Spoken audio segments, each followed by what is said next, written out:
Bicara soal HP baik baru atau second memang nggak ada habisnya. Setiap bulan selalu ada HP keluaran terbaru.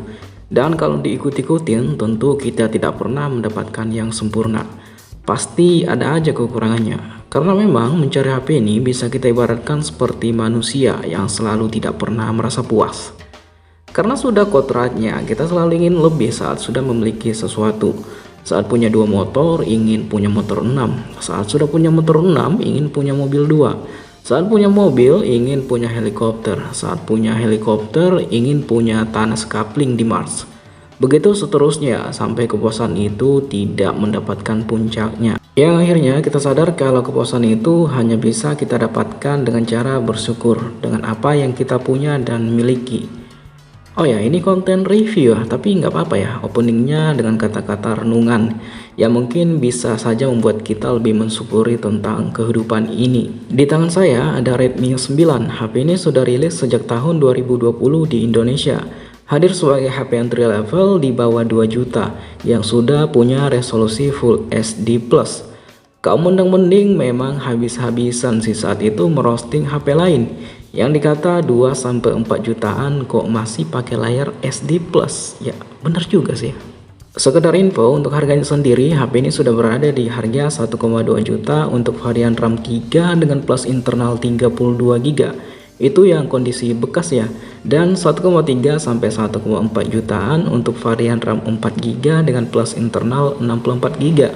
Tetapi ada sih beberapa seller di toko Orange yang masih punya stok lama HP ini. Mereka menjual di harga 1,5 sampai 1,8 jutaan untuk varian RAM 3 plus 32 dan 4/64. Tapi kalau harga segitu saya rasa udah nggak worth it sih. Apalagi sekarang sudah ada Redmi 10 generasi terbaru yang untuk varian RAM 4 GB dengan plus internal 64 GB dibanderol dengan harga 2,1 juta. Dimana kita sudah mendapatkan spesifikasi yang lebih mentereng dan bagus. Tapi saya di sini membahas HP ini dari segi performa, harga terworth it untuk dibeli, serta beberapa hal lain yang mungkin membuat HP ini masih layak di tahun 2022 ini. Tapi sebelum masuk ke pembahasan lebih dalam, boleh dong tekan tombol subscribe di bawah dan bunyikan lonceng notifikasinya agar saya selalu rajin update HP lawas, HP baru, atau HP lain yang mungkin menarik dibahas di channel ini. Oke lanjut, sekarang mari kita lihat desain dari Redmi 9 ini di tahun sekarang. Secara kasat mata memang tampak desain Redmi 9 ini masih cukup fresh, tapi itu di tahun 2020. Datang sebagai penerus Redmi 8 dari generasi sebelumnya, Redmi 9 ini membawa desain yang sebenarnya cukup manis menurut saya pribadi. Back cover belakang memang masih dilapisi polikarbonat atau plastik, tapi untuk finishingnya dibuat kayak ngedove gitu, ada garis tipis-tipis yang mirip seperti motif sidik jari lah, yang membuat HP ini tidak akan mudah meninggalkan bekas sidik jari. Dan di bagian modul kamera ada aksen melingkar bulat yang membuat lebih terasa ada pembaharuan. Walaupun secara penempatan modul kamera masih sama dengan generasi sebelumnya, tapi untuk jumlah lensanya di sini sudah ada penambahan, jadi 4 lensa. Di bagian depan kita akan menemukan poni kecil yang tempat juga disematkannya kamera selfie. Dan untuk bentang layarnya ini sendiri sudah cukup luas dan sudah pas lah dengan resolusinya yang sudah Full HD+. Layar HP ini juga sudah diproteksi Corning Gorilla Glass 3, jadi cukup aman lah dari goresan. Secara desain masih cukup oke kok, walaupun desain HP 1 jutaan sekarang sudah ada yang pakai fansol mini. Kayaknya belum ada lah. Tapi masalah desain ini balik lagi ke selera masing-masing ya. Ukuran layar HP ini adalah 6,53 inci dengan aspek rasio 19,5:9 dan sudah Full HD+. Panelnya masih IPS dengan pilihan RAM 3 GB dengan plus internal 32 GB dan yang RAM 4 dengan plus internal 64. Baterainya 5020 mAh dan sudah berjalan di Android 10 berbasis MIUI 12.0.3. Sebenarnya MIUI-nya sendiri sudah dapat pemberitahuan update ya ke MIUI 12.5, tapi belum saya update. Dan dari info yang saya baca kalau Redmi 9 ini juga bakal kebagian update MIUI 13 yang mungkin akan sampai jadwalnya di bulan April sampai September tahun ini, jadi pantengin aja. Oh ya, untuk warna yang saya bahas ini namanya Carbon Grey. Ada 3 pilihan warna di Redmi 9 ini kalau nggak salah. Ada juga yang namanya Sunset Purple dan Ocean Green. Untuk chipsetnya sendiri, HP Redmi 9 ini dibekali prosesor MediaTek Helio G80 yang performanya nggak terlalu jauh sih dari G85 di Redmi Note 9 kakaknya, hanya beda tipis aja. Beberapa hari memakai HP ini memang terasa masih enak-enak aja. Untuk multitasking juga masih cukup cepat. Karena kebetulan varian RAM yang sedang saya pegang ini adalah RAM 4GB. Untuk scrolling IG, TikTok seharian masih bisa lah. Scrolling TikTok 10 menit baterainya berkurang 3% dan buka YouTube 15 menit baterainya hanya berkurang 6%. Dengan brightness sekitar 25% di dalam ruangan dan kondisinya pakai WiFi. Untuk baterainya memang ini masih awet ya, belum ada kendala bocor atau boros di sini. Oh ya, untuk chargernya sendiri Redmi 9 ini sudah support fast charging 18 watt yang ngecas dari 0 sampai 100% hanya butuh waktu 1 jam 40 menitan, ya hampir 2 jam sih.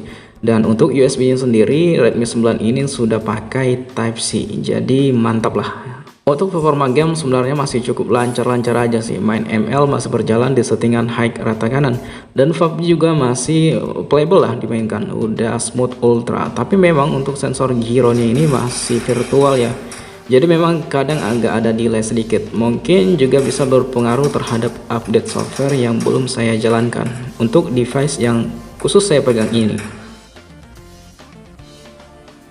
Untuk iklan di HP ini masih cukup kental ya, walaupun udah nggak terlalu banyak, tapi menurut saya ada kok iklan yang berguna di sini. Contohnya di layar kunci, saat kita mau hidupkan layar HP ini, nongol tuh iklan berupa artikel atau video yang bisa kita langsung lihat tanpa membuka kunci, dan ini cukup edukatif sih menurut saya pribadi. Kadang kita tahu informasi terbaru dengan aktivitas membuka layar HP aja.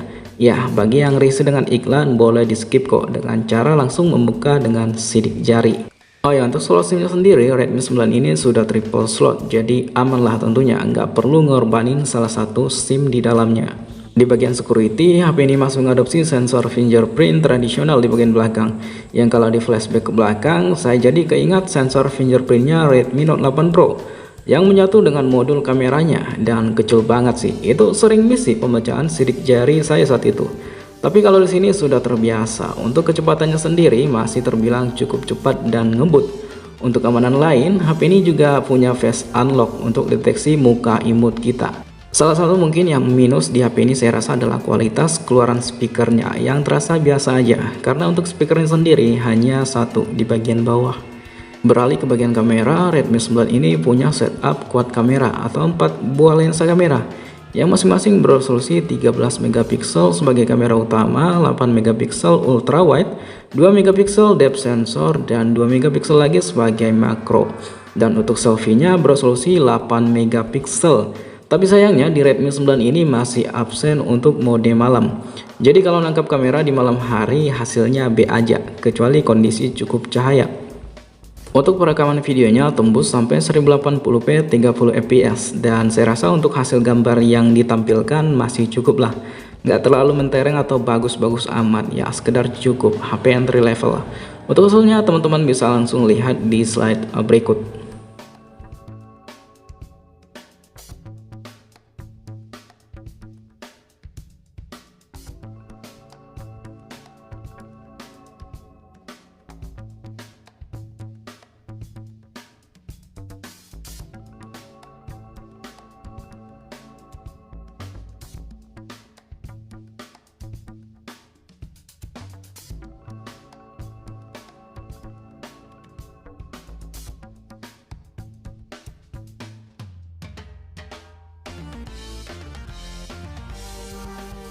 Yo, ini adalah full kamera belakang dari Redmi 9 di resolusi 1080p 30 fps.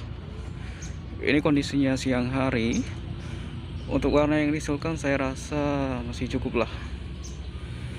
Memang agak sedikit apa ya, saturasinya kurang sih, agak sedikit pucat atau apa sih. Ini kondisinya di siang hari nggak begitu terik sih.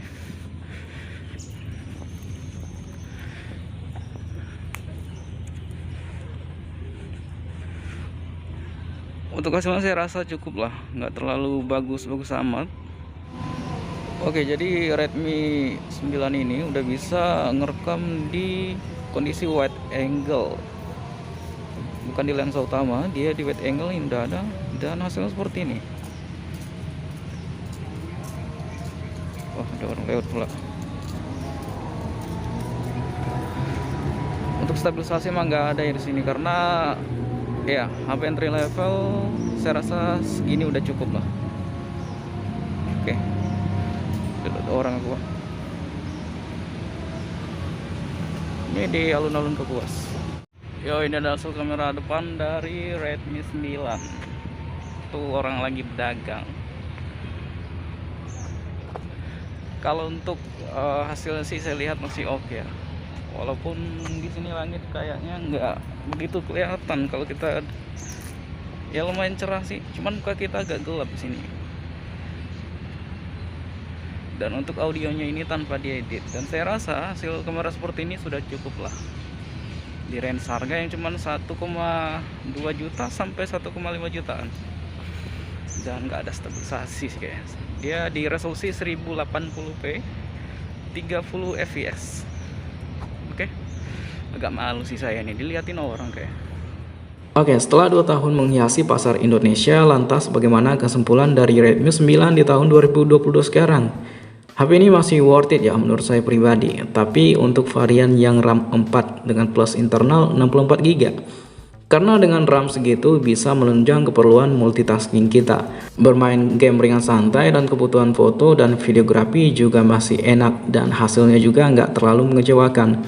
Kalau untuk varian yang RAM 3 kurang worth it sih menurut saya, karena terasa begitu ngepres banget. Tapi untuk harga 1,5 juta sampai 1,7 juta untuk kondisi baru, Anda mungkin bisa mempertimbangkan di Redmi 10C yang secara spesifikasi lebih mumpuni dan harganya juga masih kepala satu. Tapi kalau Anda memang udah mentok di budget 1,2 sampai 1,5 juta dan mau nyari HP harus merek Xiaomi, ini masih cukup worth it sih menurut saya. Walaupun sebenarnya di range harga segitu juga ada Redmi Note 8 dan Redmi Note 9.